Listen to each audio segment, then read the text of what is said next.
Hello,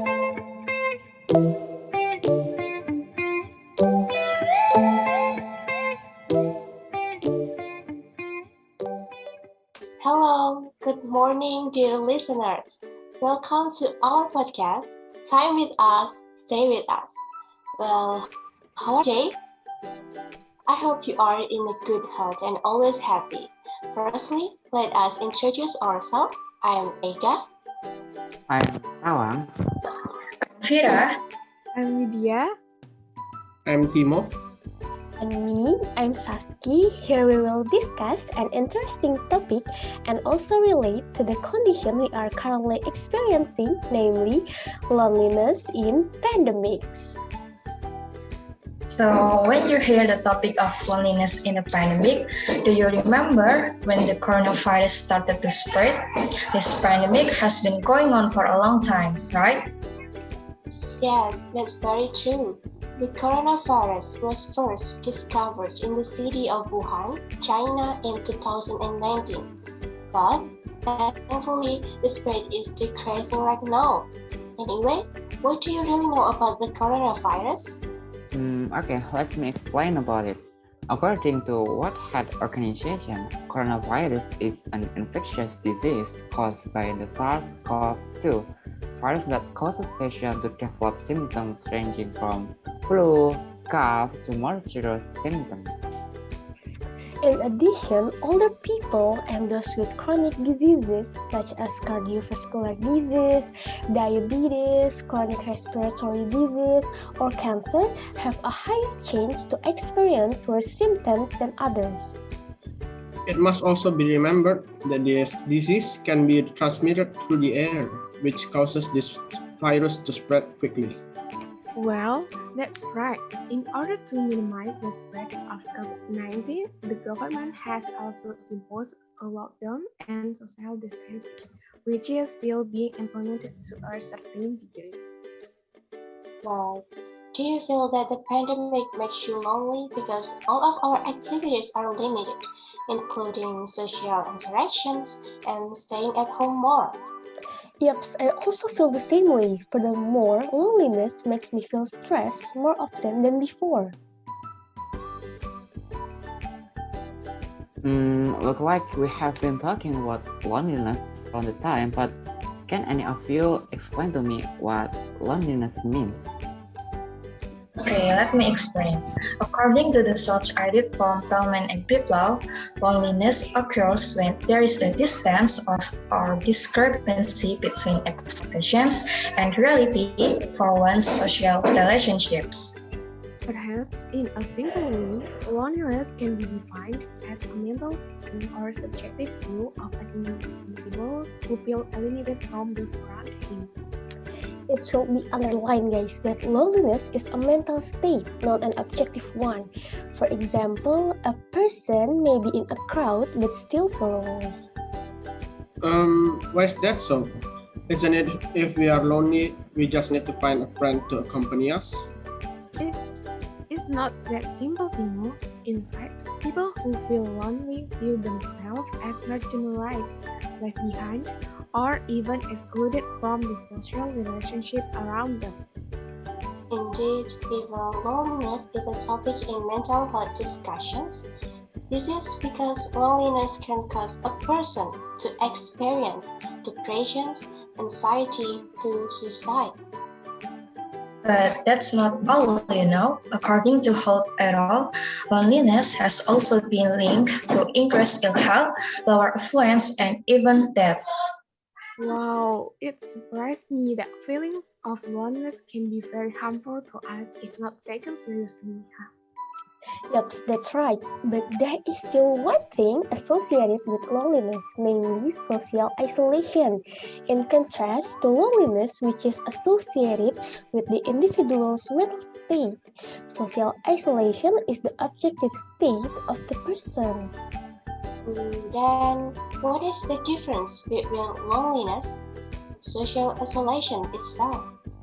According to Dahlberg et al., social isolation is a risk factor for loneliness, and on the other hand, loneliness can cause a person to experience social isolation. Well, thanks to all of your explanation. Now I know a lot about how important it is to pay attention to feeling of loneliness, especially in a pandemic like this. Lockdown policy would certainly have a significant impact on feeling of loneliness. Yes, that's very true. So the application of self-isolation is not only enforced but also has the intent and purpose of implementing social distancing. Does anyone know what social distancing is? Let me introduce. Based on my understanding, social distancing is an objective condition in which an individual maintains social distance, including physical one between individuals. Agree. It's very clear that social distancing has an effect on experiencing loneliness, where interaction with peers or other social groups is limited. Okay, let me add up. This is in accordance with what I have thought and experienced so far that social distancing also causes boredom aside from loneliness, which will also have long-lasting effect on our physical and mental well-being, I think. Yes, in addition to that, people who were socially active before the pandemic would have experienced a greater increase in loneliness than anyone else during the period of social distancing. As we all know that as individuals, dealing with social groups is an important thing to do and we need, right? Yes, that's correct. Because social contact helps the individual to cope with stress, to control his or her emotions, and prevent loneliness. But we can take advantage of the virtual option as well to maintain our social relationship. Yes, you can, but it will remove nonverbal cues, decrease warmth, and provide less engagement, resulting in a reduced quality of connection. I see. The most comfortable is direct interaction without any intermediary.